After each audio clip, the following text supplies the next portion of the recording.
जय श्री कृष्ण। कथाएं भागवत पुराण से चतुर्थ स्कंद मनुपुत्र उत्तानपाद का वंश एपिसोड 13। मैत्रेय जी कहते हैं, कुरुनंदन, ब्रह्मा जी के पुत्र स्वयंभू मनु के महारानी शत्रुपा से प्रियव्रत और उत्तानपाद यह 2 पुत्र हुए। उत्तानपाद के सुनीति और सुरुचि नाम की 2 पत्नियां थीं। सुरुचि राजा को अधिक प्रिय थी। सुनीति, जिसका पुत्र ध्रुव था, उन्हें वैसे प्रिय नहीं थी। एक दिन राजा उत्तानपाद सुरुचि के पुत्र उत्तम को गोद में बैठाकर प्यार कर रहे थे। उसी समय ध्रुव ने भी गोद में बैठना चाहा, पर राजा ने उस पर ध्यान नहीं दिया तो घमंड से भरी हुई सुरुचि बोली, बच्चे, तू राज सिंहासन पर बैठने का अधिकारी नहीं है। यदि तुझे राज सिंहासन की इच्छा है तो तपस्या करके परम पुरुष नारायण की आराधना कर और उनकी कृपा से मेरे गर्भ में आकर जन्म ले। अपनी सौतेली माँ के कठोर वचनों से घायल होकर ध्रुव रोते हुए अपनी माता के पास आया। माता सुनीति ने प्यार से बेटे को अपनी गोदी में बिठाया और उसके रोने का कारण पूछा। जब ध्रुव ने सुरुचि के कहे हुए कटु वचन सुनाए तो सुनीति को बड़ा दुख हुआ, परंतु वह बेटे को पुचकारते हुए बोली, बेटा, सुरुचि ने जो कुछ कहा है ठीक ही है। यदि तू राज सिंहासन पर बैठना चाहता है तो भगवान के चरण कमलों की आराधना में लग जा। अपनी माता के वचन सुन ध्रुव ने मन में प्रण कर लिया कि मैं अब भगवान से ही मांगूंगा, और वह पिता के नगर से निकल पड़ा। जब नारद जी को ध्रुव के प्रण का पता चला तो वह उसके पास आए और बोले, बेटा, अभी तो तू बच्चा है, खेल कूद में मस्त रहता है। इस उम्र में भी भला किसी बात से तेरा सम्मान या अपमान हो सकता है। माता के वचन सुन, तू जिस भगवान की कृपा प्राप्त करने चला है उसको पाना साधारण मनुष्य के लिए बहुत कठिन है। इसलिए तू व्यर्थ का हट छोड़ दे और घर लौट जा। बड़ा होने पर प्रयत्न कर लेना। तब ध्रुव बोला, भगवान, मैं उस पद पर अधिकार करना चाहता हूँ जो त्रिलोक में सबसे श्रेष्ठ है। आप मुझे उसी की प्राप्ति का कोई अच्छा सा मार्ग बतलाइए। ध्रुव के प्रण को देखकर नारद जी बड़े प्रसन्न हुए और बोले, बेटा, भगवान वसुदेव ही वह उपाय है, इसलिए तू चित्त लगाकर उन्हीं का भजन कर, तेरा कल्याण होगा। राजकुमार, तू धैर्य युक्त मन से परम गुरु श्री भगवान का ध्यान कर। भगवान की मंगलमय मूर्ति का इस प्रकार निरंतर ध्यान करने से मन शीघ्र ही परम आनंद में डूबकर तल्लीन हो जाता है और फिर वहां से लौटता नहीं। पुत्र, ध्यान के साथ ओम नमो भगवते वासुदेवाय इस मंत्र का निरंतर जाप करने से भगवान अवश्य प्राप्त होंगे। नारद जी इस प्रकार ध्रुव को उपदेश देकर चले गए। उनके जाने के बाद ध्रुव तपोवन को चले गए और नारद जी सीधे उत्तानपाद के महल में पहुंचे। वहां राजा उत्तानपाद विलाप कर रहे थे, हाय, मैं कितना कठोर हूँ। मैंने अपने 5 वर्ष के नन्हे से बालक को घर से निकाल दिया।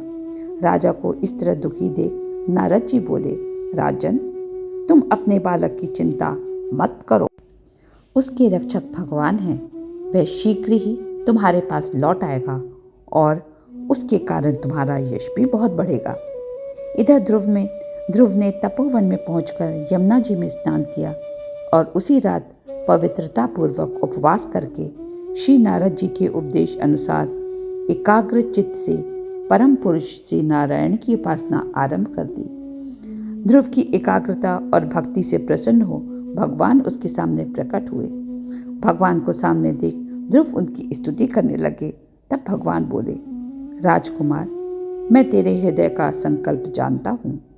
यद्यपि उस पद का प्राप्त होना बहुत कठिन है, तो भी मैं तुझे वह देता हूँ, तेरा कल्याण हो। सप्तऋषि जिसकी प्रदक्षिणा करते हैं वह ध्रुवलोक मैं तुझे देता हूँ। तेरा पिता तुझको राज सिंहासन देकर वन को चले जाएंगे। तब तू 36,000 वर्ष तक धर्म पूर्वक पृथ्वी का पालन करेगा। आगे चलकर किसी समय तेरा भाई उत्तम शिकार खेलते हुए मारा जाएगा। तब उसकी माता सुरुचि पुत्र प्रेम में पागल होकर उसे वन में खोजती हुई दावानल में प्रवेश कर जाएगी। तू इस लोक में उत्तम भोग भोग कर अंत में संपूर्ण लोकों में वंदनीय और सप्तऋषियों से भी ऊपर मेरे निज धाम को जाएगा, जहाँ पहुँच जाने पर फिर संसार में लौटकर नहीं आना होता है। ऐसा कह भगवान अपने लोक को चले गए। ध्रुव भी प्रभु को प्रणाम कर घर की ओर चल दिए। मैत्रेय जी कहते हैं, ध्रुव जी का हृदय अपनी सौतेली माता के वचनों से इतना आहत था कि वर मांगने के समय भी उन्हें उनका स्मरण बना हुआ था। इसी से उन्होंने श्री हरि से मुक्ति नहीं मांगी, परंतु जब भगवत दर्शन से वह मनोमालिन्य दूर हो गया तो उन्हें अपनी इस भूल के लिए बड़ा पश्चाताप हुआ। जब राजा उत्तानपाद को पता चला ध्रुव घर लौट रहे हैं तो वे अपनी दोनों रानियों सहित नगर के द्वार पर उनके स्वागत के लिए पहुंच गए। ध्रुव को देख राजा ने उनको गले से लगा लिया। फिर ध्रुव ने माता पिता के चरण स्पर्श किए और सब राजमहल को आ गए। कुछ वर्षों में जब ध्रुव तरुण अवस्था को प्राप्त हुए तो राजा उत्तानपाद उनका राज्याभिषेक कर संसार से विरक्त होकर वन को चल दिए। ध्रुव के वंश में ही आगे चलकर राजा अंग के मृत्यु पुत्री सुनीता से वेन का जन्म हुआ। वेन के पुत्र पृथु हुए। इसी वंश में हविर्धान के 6 पुत्र हुए। उनके पुत्र बर्हिषद यज्ञ आदि कर्मकांड और योगाभ्यास में कुशल थे। आगे चलकर यह प्राचीन बर्ही के नाम से विख्यात हुए और इन्होंने समुद्र की कन्या शतद्रुति से विवाह किया। शतद्रुति से प्राचीन बर्ही के 10 पुत्र हुए जो प्रचेता कहलाए। इन्होंने समुद्र में खड़े होकर 10,000 वर्षों तक तपस्या करी। प्रचेताओं के पत्नी मरीषा के गर्भ से ही ब्रह्मा जी के पुत्र दक्ष ने श्री महादेव जी की अवज्ञा के कारण अपना पूर्व शरीर त्याग कर जन्म लिया। इन्हीं दक्ष ने चाक्षुष मनवंतर आने पर नवीन प्रजा उत्पन्न की। यह कर्म करने में बड़े दक्ष थे, इसी से इनका नाम दक्ष हुआ। जय श्री कृष्ण। अगले अंक में सुनेंगे पुरंजनो उपाख्यान और उसका तात्पर्य, episode 14। Please don't forget to like, share and subscribe.